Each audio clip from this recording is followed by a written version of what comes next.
You're listening to Rendezvous with a Writer with Bobbi Jean and Jim Bell, only on LA Talk Radio.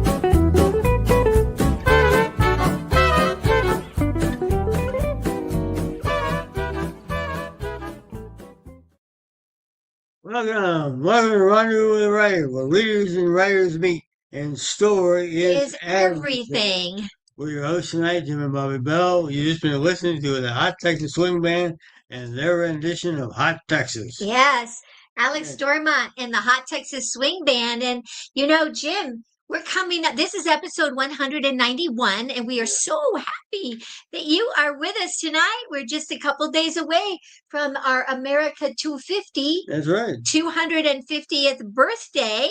Isn't that fun? Yeah, I think it might be a bigger event maybe than Taylor Swift and Mr. Kelsey. Gosh, and we have a very special show for tonight that will touch on some America 4th music or poetry, or I don't know. We're gonna know when we play it. Yeah. So we have a really fun show. We're gonna bring on our guests. We have a full house. Jim, who is joining us tonight? First, we have Henry C. Park. Henry C. Park. West Magazine. And greatest lessons ever made. Yes, film historian. And Henry, welcome. Thank you. Henry, where are you joining us from tonight? I am from Van Nuys, California. All right, very good. And Next, we have Courtney Joyner, famous author, screenwriter, film historian, filmmaker, one of our favorite writers. Talking head. Oh gosh.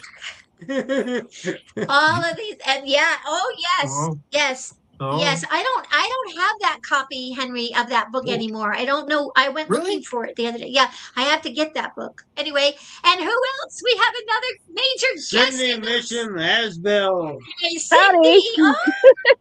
And we're going to be calling her Cindy. We're going to be calling her Cindy. Cindy Mitchum And we got this great book here that we're going to be talking about. Oh my gosh, what a read. We're going to get to it shortly. Cindy, where are you joining us from tonight? Grass Valley, California, up in the Sierra foothills. Yes. So let's see. We're all California tonight except for us. We're in New Mexico. Yeah, we used to be California. Yeah, we used to be California. We're calling New Mexico home now. So let's see. Really quickly, Courtney, you were with us a couple of months ago. Yes. And what has been going on with you since then? Catch us up. Oh, gee. Well, I've been back in the studio doing some commentaries. Gee whiz. What's coming out for me is Them, which I was really happy to do. That's coming out on 4K. Yes, the Giant Ants. And Westerns, Last Train from Gun Hill. And I'm getting ready to do El Dorado. I did the Misfits. Also doing Rio Lobo, and with Henry, we did Red Sun. Right. None of this stuff has been. Them is out, and I'm getting ready to write a new horror picture for our good friends over at Scream Factory. So that'll be nice, and just trying to stay out of jail. Yeah. Now, you and Henry had birthdays one day apart last week, I think. Yes. We sure did. Did you do something fun? We'll start with Court first. No, I sat in my room in the dark and was miserable. I didn't. Sitting in your room in the dark is dangerous. Henry, what did you do? Well, I planned to sit in my room in the dark and be miserable, but my wife and daughter messed it up by taking me to Musso's for dinner. Oh, wow. Good heavens. Oh, That's a great place to go. We haven't been in a long time. No, I know. Musso and Frank's, right? We're talking That's about the the one. same place. Yes, Yeah. yes. Oh, fabulous place. So Henry is with us the first Thursday of every month, and we are always thrilled that he's able to join us. And he's going to deliver. Henry, why don't you take it away right now? Sure. You're going to talk about Henry's Western Roundup. That's right. Well, one of the most interesting Western related stories to come to my attention is that a stage version of High Noon recently trod the boards in London, and its representatives are actively searching for an American venue. Based on the classic 1952 film, which starred Gary Cooper and Grace Kelly and was written by Carl Foreman and directed by Fred Zinnemann, the stage show opened at the Harold Pinter Theater on December 17, 2025, and ran until March 7, 2026. The story, of course, is about lawman Will Kane, who, just as he weds his Quaker sweetheart, learns that a man he sent to prison has been freed and is heading for town seeking revenge. I might have been skeptical of a stage play version of a great Western. I was disappointed in the recent play based on The Man Who Shot Liberty Valance. But High Noon is the work of first-rate people, and it's had excellent notices. On stage, Will Kane was played by Billy Crudup, who I always think of as the out-of-control rock star in Almost Famous, but he also did fine work on screen in the 1940s era Western, The High-Low Country, from Max Evans's acclaimed novel, which was directed by Stephen Frears and produced by Martin Scorsese. Now, in High Noon, the Grace Kelly character was played by Denise Gow, who has most recently starred in the Star Wars spin-off series Andor. The script is the first play by screenwriter Eric Roth, who won an Oscar for Forrest Gump and has had 7 nominations. Oh, wow. The director, Thea Sharrock, has directed film and TV as well as stage, and she became the youngest artistic director in British theatre when she became artistic director of London's Southwark Playhouse at age 24. Tomorrow, I'm going to update the current Henry's Western Roundup to include the High Noon information, and I'm including links to a couple of English teaser trailers for the play. And one person who leaves the theater singing its praises is Pierce Brosnan. Well, Now, on the INSP network, Blue Ridge, the contemporary rural police drama, returns for a second season beginning on Sunday, July 19 at 10 p.m. Eastern Time. If you haven't seen it yet, its setting is a rural community in the Blue Ridge Mountains of North Carolina, where it is also shot. And the town sheriff is Justin Wise, a former Green Beret who's returned to help raise his daughter and maybe get back together with his ex-wife.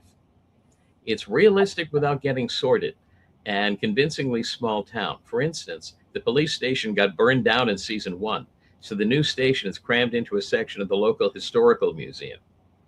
They're doing police work around stuffed bears and things. Jonathan Scheck stars. He's done several Westerns, but is best known for the Tom Hanks film, That Thing You Do, playing the arrogant lead singer of The Wonders. In the upcoming roundup, I'll have an interview with Jonathan Scheck, series creator Gary Wheeler, and a guest star in the final episode of season 2, Keith Carradine. Now, Dead Souls, True West's Reader's Choice for Best Western Movie of the Year, is playing in art houses now in film festivals around the country, so keep your eyes peeled for that. Also, please check out the July-August True West with a cover story about when Waylon and Willie saved the country. In my column, I look at the Westerns made by those outlaws of country music, Waylon and Willie and Chris and Johnny Cash. And you can read all about this and so much more at henryswesternroundup.blogspot.com. oh, thank you, Henry. Yay. You. Let's see. Okay, Cindy. Yes. Hello, Cindy. Cindy's Hello, been hello. waiting patiently. Here's the book. Oh my goodness. So let's see. Yes, okay. I had to just quickly look at I'm so excited I'm really kind of like don't know what I'm I doing. want to talk a little bit about the book. Yes, yeah. Okay. So Cindy, before we take our first break, we want to have you tell us a little bit about the book that we're going to be talking about tonight. And Henry and Court, I want you to just jump right in. You have a question, you just comment, just jump right in because you both read it as well. Jim's holding it up to the camera. So Cindy, tell us about this amazingly entertaining book. Well, my father released the book in 1989, and it's been available, obviously used on Amazon and on various sundry places. And the price range was just phenomenal. It could be $40, it could be $4,000, depending. And I thought that was just outrageous. So I wanted to reprint it, but the problem was we didn't know where the galleys were. And there's over almost 400 pictures in the book. So until technology or something else could happen, we wouldn't print it. We didn't want it to be all pixelated and look horrible. And by the grace of God, the man who first got my father, Mick Martin, who was the film critic for the San Francisco Chronicle to write the book, got in touch with me, and he had contacted the original publisher who still had the galleys. So we went to San Francisco. He graciously gave them to us, and we were able to reprint the book. And while that was all in process, Mick passed away. So I'm glad that we were able to do that once again. But we've reprinted it with Henry Gray Publishing, and we've made it a little bit bigger. We have a different cover on it. All the pictures that are on the front cover are actually family photographs. As I said when I spoke with you before, the little ship that's on there is the ship that my grandmother came from Norway to the United States in. So they're all very sentimental pictures to the family. So that's real family stuff in there. It's the true story. It's said it's a love story between the two brothers. It's not your typical Hollywood kiss and tell. And it's not a dry memoir either of walking down the street and this happened.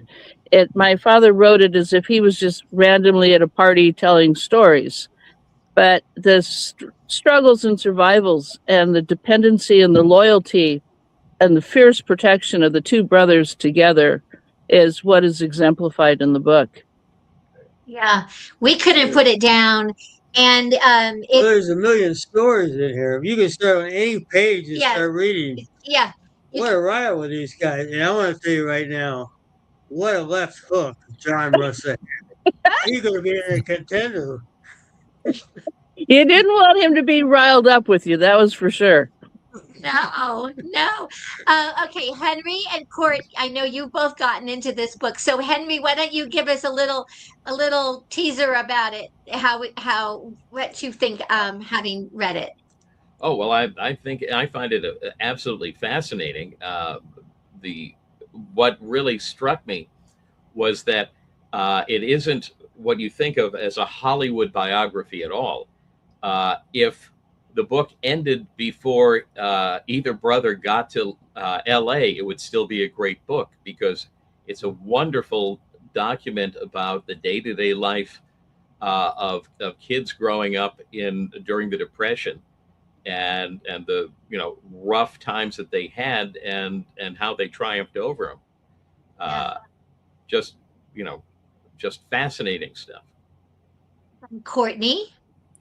Well, also, I think the thing is with the book that's really great. I mean, what Henry's correct because it's almost in two parts, and then once the Hollywood part starts, it was this is Hollywood in the 30s. This was not easy, and of course, your Uncle Bob, with the Hopalong Cassidys and the B movie period, which lasted quite a while, and slowly, I mean, there was never, I would say, for either your dad or your uncle, a lightning strike that suddenly they were, born full flower to the movies, because by the time your uncle was under contract to RKO, he had a lot of miles behind him. He was the first actor ever to make $1 million in 1 year. And he was under contract with Howard Hughes, and he did 29 movies that year. And at one point, Howard had him doing 3 films at once, and he would shoot one show, he would be helicoptered to the next set, change, and then when he was done with that, go and do the third one. So they were definitely trailblazers. Yeah. Blazed the trail that nobody else has dared follow, though. Yep. So And yet, Tell us. Oh, sorry. No, go ahead. No, go ahead. going to say that it was amazing for them compiling that, Robert compiling that incredible list of credits when, as you say, neither brother really set out to be an actor at all. No, not at all. That was not their goal at all. It just was their fate, is what they were supposed to do. And thank goodness. Bob got to Long Beach. My oldest aunt left home at 12 to join a vaudeville dance team. And at 15, she married a sailor who got stationed in Long Beach. And when the Depression hit and the family literally lost the farm in Delaware, she said, don't stay on the East Coast, come to California. So my grandmother had remarried, and her husband and their new baby loaded up the car like the Beverly Hillbillies, and they drove, but there wasn't room in the car for Dad and Bob. So Dad was 14, Bob was 16, and my grandmother gave each of them a handkerchief and a clean pair of socks. And that's all that they had to go from Delaware all the way to California at 14 and 16. And when they got there, my aunt had joined the Long Beach Players Guild, and she enticed Uncle Bob to join. And that's, as you know, Courtney, that's where he was discovered for the hop-along.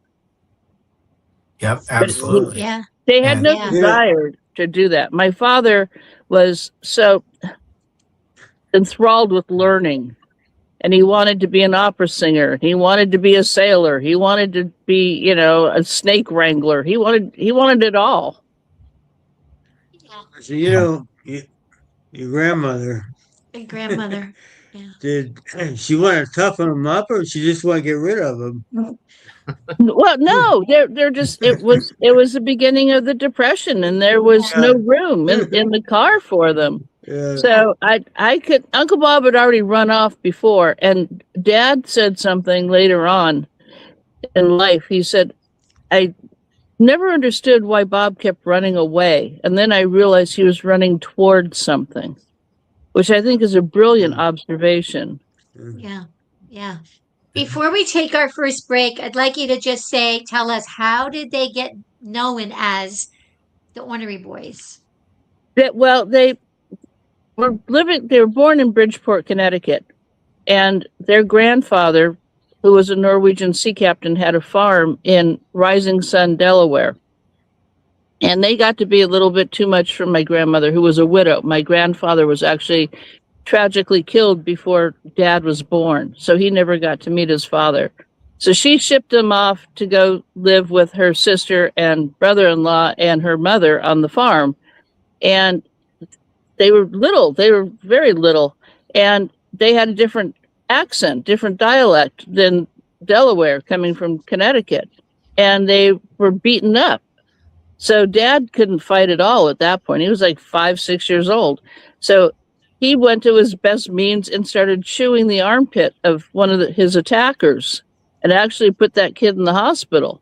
So 4 boys jumped on Bob, and Bob reached around and got a metal hole punch and hit one of the kids in the head, and he went in the hospital. So that's where they got the nickname, the Ornery Mitchum Boys. Wow. That left hook started early. Yeah, we are just having so much fun, and I hope that you are all also having a great time. We're going to slip away for just a moment, and we're going to hear from our sponsors. We are so grateful to them. Are you a writer? Here's a word from our sponsors, Blue Cottage Agency and Clicks by Madison. And in honor of July 4th, when we come back from this little ad spot, we are going to hear a bit of a track from this wonderful John Mitchum album. And the clip we're going to hear a bit of is America, Why I Love Her. And when we come back, Cindy will tell us about that piece. Don't go away. We'll be right back. You're invited to join the team. Up your author brand when you team up with Blue Cottage Agency and Clicks by Madison, specializing in author branding, digital book tours, book reviews, and social media. Experienced, trusted, effective. Get noticed. Visit bluecottageagency.com and clicksbymadison.com, proud sponsors of Rendezvous with a Writer. America, why I love her. You ask me why I love her. Give me time and I'll explain. Have you seen a Kansas sunset or an Arizona rain? Have you drifted on a bayou down Louisiana way? Have you seen the cold fog drifting over San Francisco Bay? Have you heard a bobwhite calling in the Carolina pines or the bellow of a diesel in the Appalachian mines? Does the call of the Niagara thrill you when you hear her waters roar? Do you look with awe and wonder at her Massachusetts shore where men who braved a hard new world first stepped on Plymouth's rock? Do you think of them when you stroll along a New York City dock? Have you seen a snowflake drifting in the Rockies way up high? Have you seen the sun come blazing down from a bright Nevada sky? Do you hail to the Columbia as she rushes to the sea, or bow your head at Gettysburg at our struggle to be free? Have you seen the mighty Tetons? Have you watched an eagle soar? Have you seen the Mississippi roll along Missouri's shore? Have you felt a chill at Michigan? Welcome back to Rendezvous with a Writer. We're talking with Cindy, Courtney, and Henry. And why I love her. Robert Duvall, Yeah. putting that out. But tell us about that a little bit. Would you say something about that, Cindy?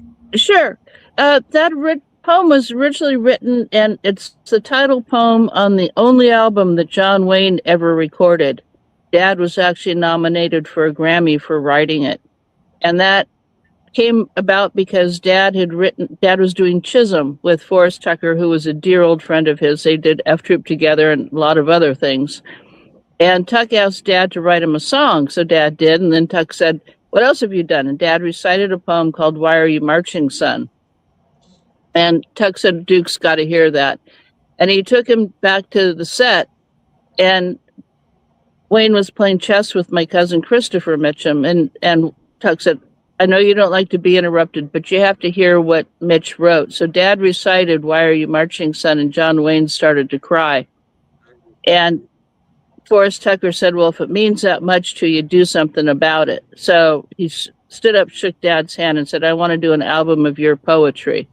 So they did. It took 3-4 years to get done because of the lung cancer, but he did it. It sold 100,000 copies the first weekend it was out. And when Dad passed away, Ernest Borgnine and a dear friend of all of ours, A.C. Lyles, took me aside at the pool at Sportsman's Lodge, and they said, "What are you going to do for your father?" And I sort of stumbled and said, "A website?" And they said, "That's not good enough. The country deserves, no, it needs to hear John's poetry." So Ernie said, "I'll tell you what you're going to do, kid. Your dad's friends are each going to pick their favorite poem and record it, and I'll be the first one to do it." So that's how that came about. And was Robert Duvall with the Sons of the Pioneers behind him doing America, Why I Love Her. And there's 53 tracks on those 2 CDs of all these great Western stars that came and asked me to be a part of this, including Jane Russell and Jim Jury and you name it. They're LQ and Morgan Woodward. All the people that we love are on there. Yeah. Yeah, it's amazing. It's terrific album. You know what? It's so amazing to me. All these people are kind of like at your fingertips. It's kind of crazy. Family. They were family, yeah. And when you look at it, Alex Cord is on there. I mean, you know, like it was kind of funny. Ernie did the first one, and then Jim Jury wouldn't be outdone by Ernie, so he went to the University of Houston and recorded 2 pieces and sent those to me. And Dean Smith, who was John Wayne's stuntman and Dale Robertson's stuntman and an Olympic gold medalist, he had a video cameraman come out to his Longhorn Ranch and videotaped him with his trick horse doing the poem Dad wrote to honor stuntmen. And they kept one-upping each other. So it was the hardest one to record was Wilford Brimley, not because he didn't want to do it, but he kept moving further and further away from any city. And I finally had to find a mobile recording studio that went 250 miles out of the city to get to his ranch and record him. Wow. And this is how we met you, Cindy.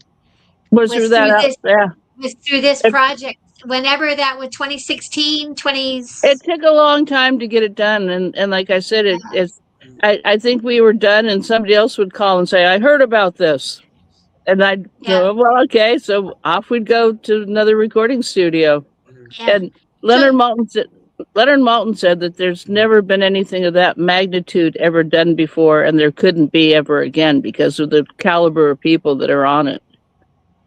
Yeah. Jim, do you want to? Jim's gonna just tell our watchers and our listeners a little bit about you, Cindy. Oh, just read a little bio about you. We do have a little bio here. Cindy thought she was growing up in a quote normal family. She lived in a quote normal family neighborhood in the San Fernando Valley. She went to a quote normal public school with friends. She thought it was quote normal to see her dad and his friends like James Druitt, Dan Walker, Robert Fuller on TV, as well as Dad and Uncle Bob when they went to the drive-in. It wasn't until she got a job at an insurance company and her dad said, "When are you going to realize you are not normal?" that she really noticed. Her father, John Mitchum, was a notable character actor with over 800 TV credits and 60 feature films, 2 albums, and one which was Grammy nominated. Uncle Bob was film icon Robert Mitchum. Yeah. Wow. What a life you've had, Cindy. You should be writing. Don't you think, gentlemen? Don't you think she has enough to be writing her own memoir?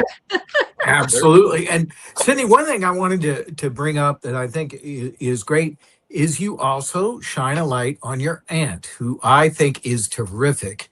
Aunt Julie? Yes. And of course, co-starred in one of the great horror movies of all time. She did. She did. House on Haunted Hill. Absolutely. And I don't know if you saw on my Facebook, she actually had one of the first late night TV shows when it was all live. Unfortunately, it was live, so there's no footage that I can get a hold of. But I have copies of the TV Guide and of the LA Times with the times and a picture of her. And it was a format that she developed. Uncle Bob wrote the dialogue. She liked to be called a nightclub dame, is what Aunt Julie was. And she would come out with her little piano and do a song or two and then have little cocktail tables around. And that's where the audience sat and the selected guests would be sitting at these cocktail tables.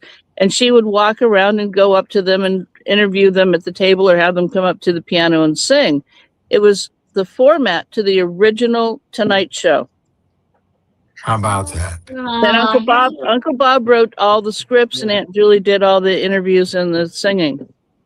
Oh my goodness! I stumped you guys. I feel pretty good about that. Boy, you sure did. What years was this, Cindy? When did it start? I want to say probably maybe 48, 49. Right, so the very beginnings of television. Yeah. And it was shot in Hollywood.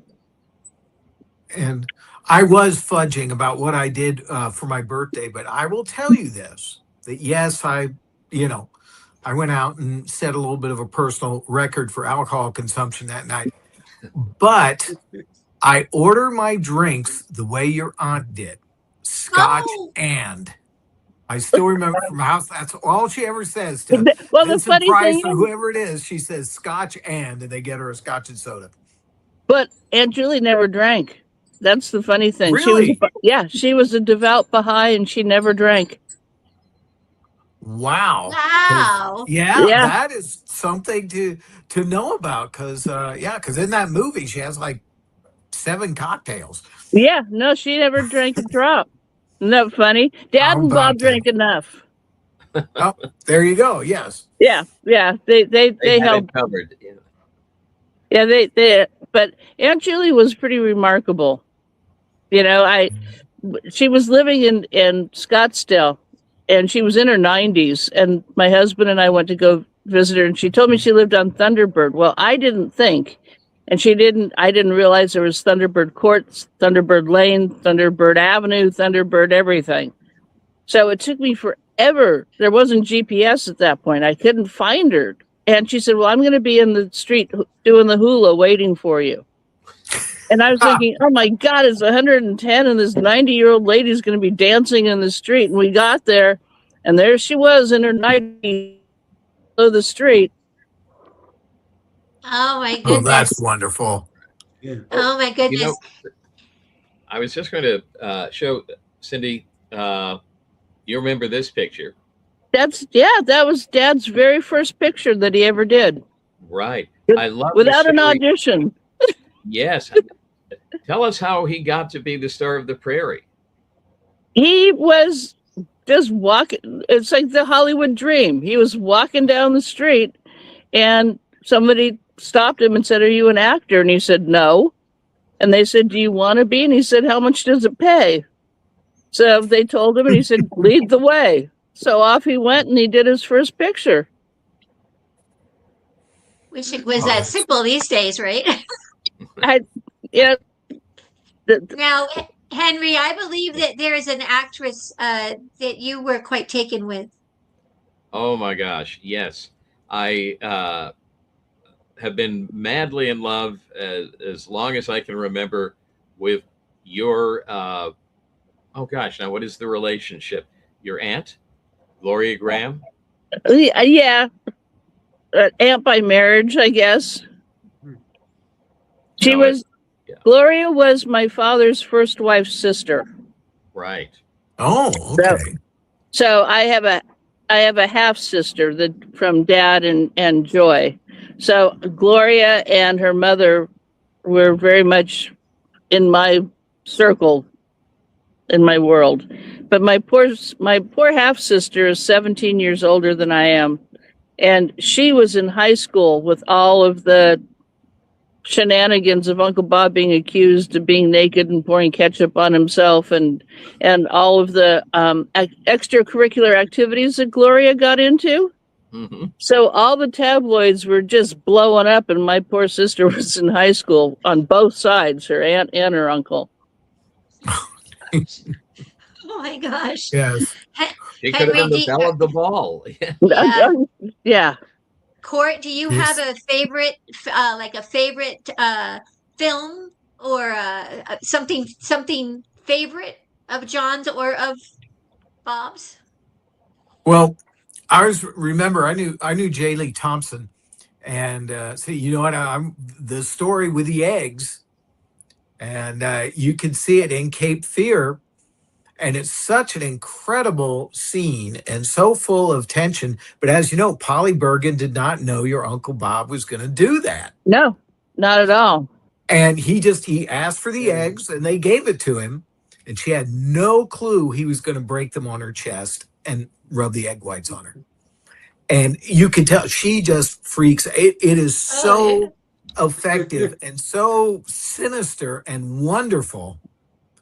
It's just... and I was talking to a friend of mine, actually it was Bruce. We were talking about the remake, and that's a good movie, but without it doesn't hold a candle. Without the Mitchum power, it doesn't, it has none of, again, that just incredible impact. My parents didn't let me see that movie. And when it came out, obviously it was in the theater and the drive-in. And they didn't let me go see it. They didn't take me. I had no clue about it. And I didn't see that particular film until after I was married. And I watched it, and I called up Uncle Bob, and he answered the phone. I said, you're a creep. And he said, what did I do? I said, you just scared the daylights out of me. I just saw Cape Fear for the first time. Oh. And he said, well, I was just doing my job. And I said, I'm glad my parents did their job and didn't let me see it, because I never would have, hugged you, kissed you, sat on your lap, done all the normal stuff that Oh, I you got do. it. That's a lot of impact. Yes. I am so, I got to see Night of the Hunter, but there's no way could I see Cape Fear. You know, you gonna have a station break? I thought so. Well, just let me say Okay, it. yeah, go ahead. You know, my most impressive film that I remember seeing the guys in, but this was just Robert, was Thunder Road. I was 14 when I saw that show. I don't remember too much about it other than he's a bootlegger. But that scene where he's running down the road and they can't catch him because he's got this hopped up car and the cops just can't get him. But up ahead, they don't have a roadblock, but they throw this two-four across the road full of nails. And he runs across, he drives the car across that, and it flattens all the tires. Off the road he goes. That's how they get him. But Yeah.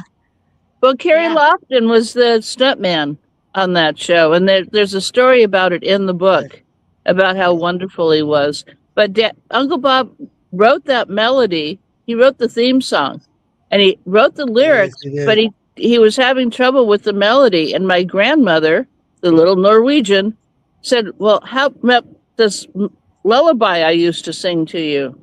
And it was, if you take the tempo of Thunder Road and slow it down, that's an old Norwegian lullaby. So Bob took that melody and sped it up for Thunder Road.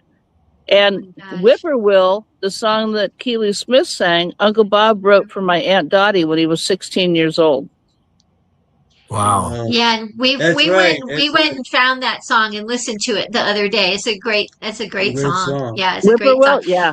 Yeah. We're gonna step away. We're gonna step away for just a moment to tell you one of the places that you can order the books of all of our guests tonight, including Cindy's book we're talking about. You hold it up again. Would you Oh. hold up the book again? And you can Well, find them all on our is this Outwest a paying Shop job I have here? affiliate page on bookshop.org. And Henry's book is there as well. And some of Courtney's books are there as well. So check out that and let's take a listen to that spot. And then there will be another little cut from the John Mitchum album when we come back. We'll be right back.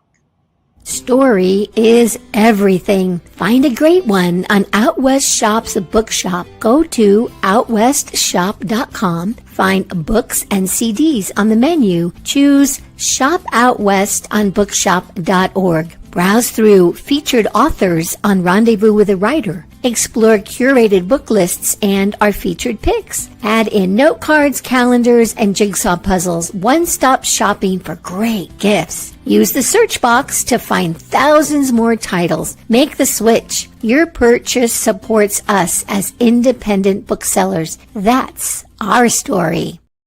This is James Shrory reading John Mitchum's interpretation of the Pledge of Allegiance. The Pledge of Allegiance. I pledge allegiance to the flag of the United States of America, to the republic for which it stands, one nation, under God, indivisible, with liberty and justice for all. I pledge allegiance to the flag. What do those words mean to you? To me they say, thank you, America, for your strength, your courage, and your freedom, which has been a beacon to the world for 200 years. Of the United States of America, whose bright stars in 50 states, each bearing its own stamp of individuality. People, 200 million strong, people who have come to her from all corners of the earth. And to the republic for which it stands, a land of laws, with an ingenious system of checks and balances that allows no man to become a tyrant and lets no group prevail, if their power is not tempered with a real concern for the governed. A land where the right of dissent and free speech is jealously guarded, where the ballot box is the sword, and the people its wielder. One nation under God. A land where freedom of worship is a cornerstone of her being. A land graced with temples and churches. Pledge of Allegiance. Do you have a little bit of a backstory on that, Cindy?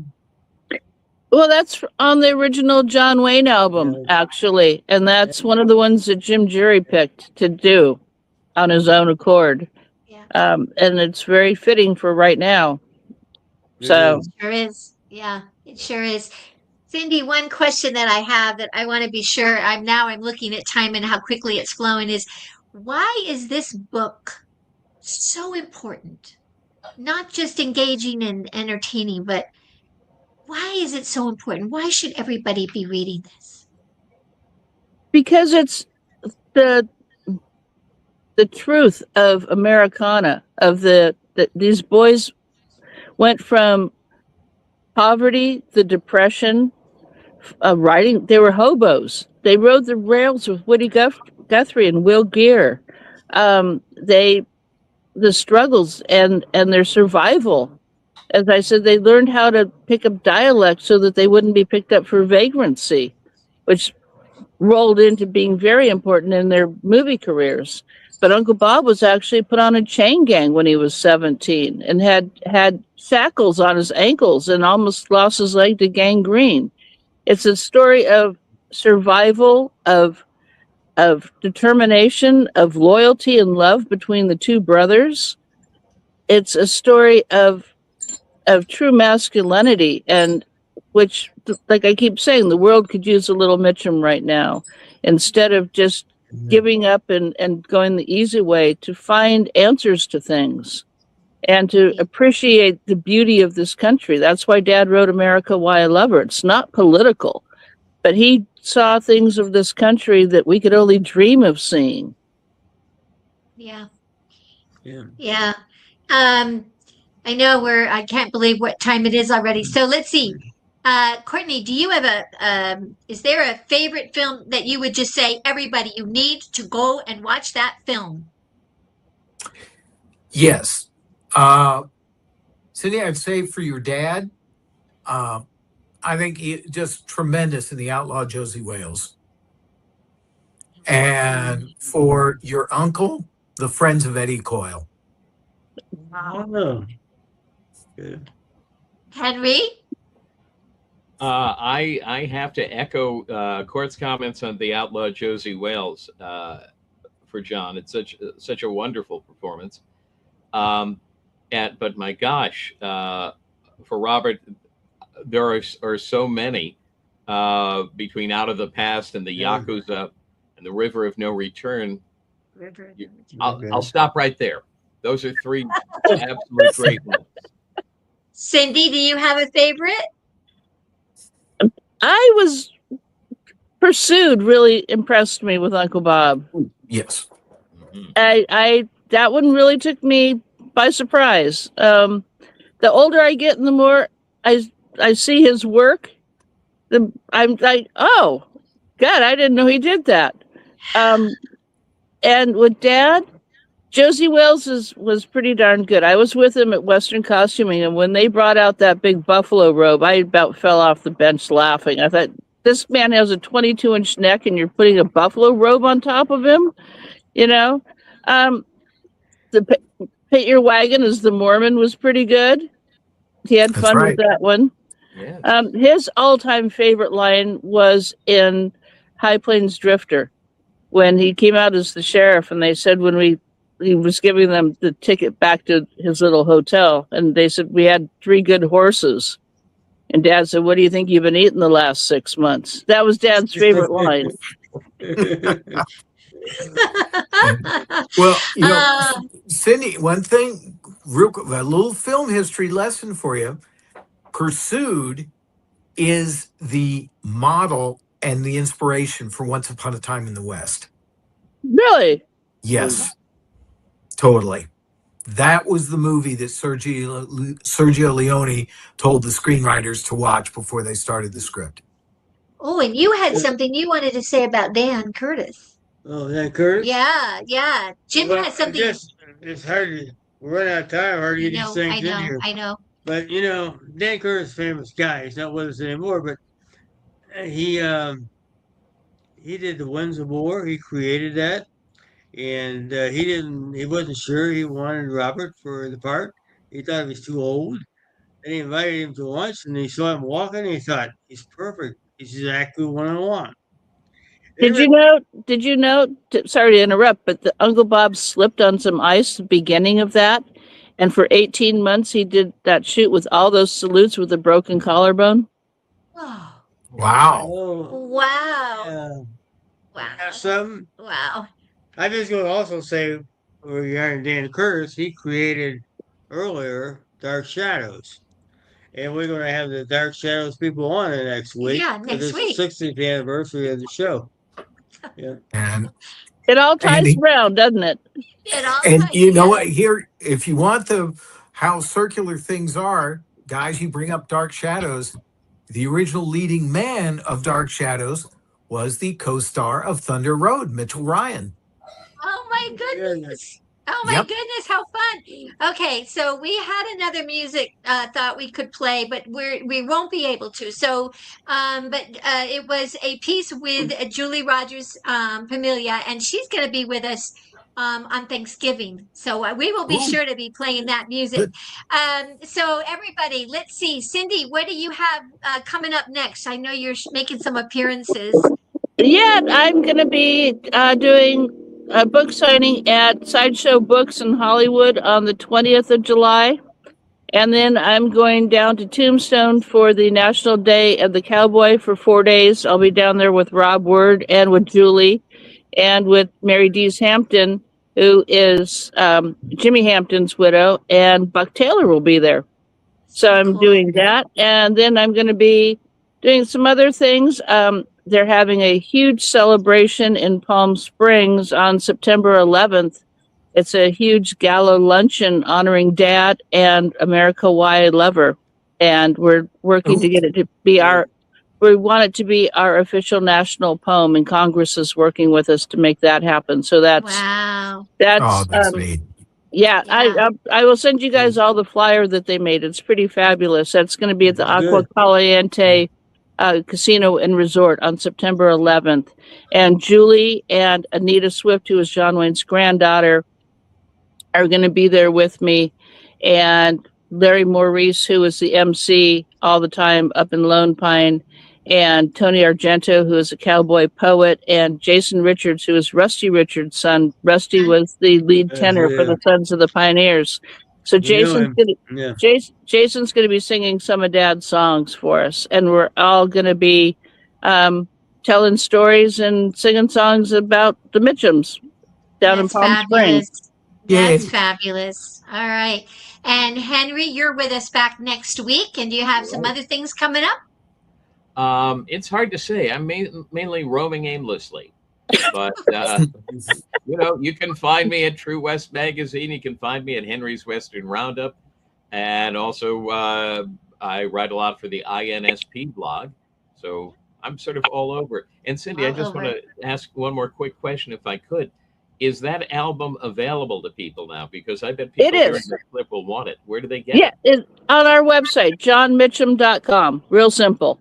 Terrific. And the book is there too. Yeah. Good. The book is there And- too. The book's on Amazon. The book's on all the online services. Or you can ask your local bookstore to order it, or through you.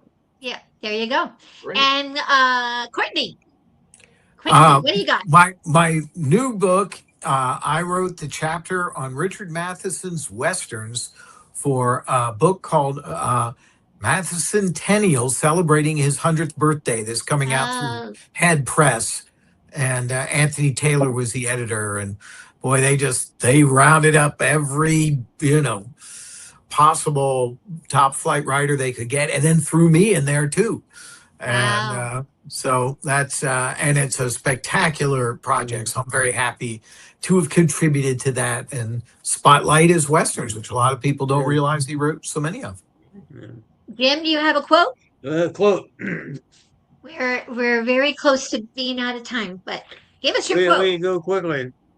This is a quote from a review about the book. So raised in the rough and tumble streets of early 20th century America, they were the epitome of self-reliant warriors, men who hopped freight trains as teenagers, scrapped their way through the barroom brawls, and stared down Hollywood's golden age with a defiant smirk. Unlike today, unlike today's men who might prioritize therapy sessions over tavern tales, the Mitchells thrived on adventure and adversity, forging their paths with callous hands and iron wills that refused to bend to society's whims.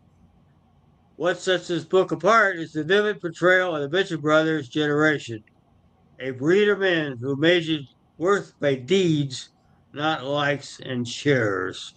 We are so happy that you were all with us tonight. We're wishing you a very happy 4th of July. We want to say a quick thank you to our sponsors, Blue Cottage Agency and Clicks by Madison, and to LA Talk Radio's founder, our producer, and our DJ, Sam Hassan. And join us next week when we will have with us Henry Park is back. He's a big Dark Shadows fan. And we will have with us Catherine Lee Scott, John Logan, and of course, as we said, Anne Henry. We'll be celebrating the 60th anniversary of Dark Shadows. So join us next week. You have a final comment? As we always say, it's always a great day out west. Keep writing. We'll keep reading. We'll keep reading. Bye-bye. Thanks, folks. Thank you.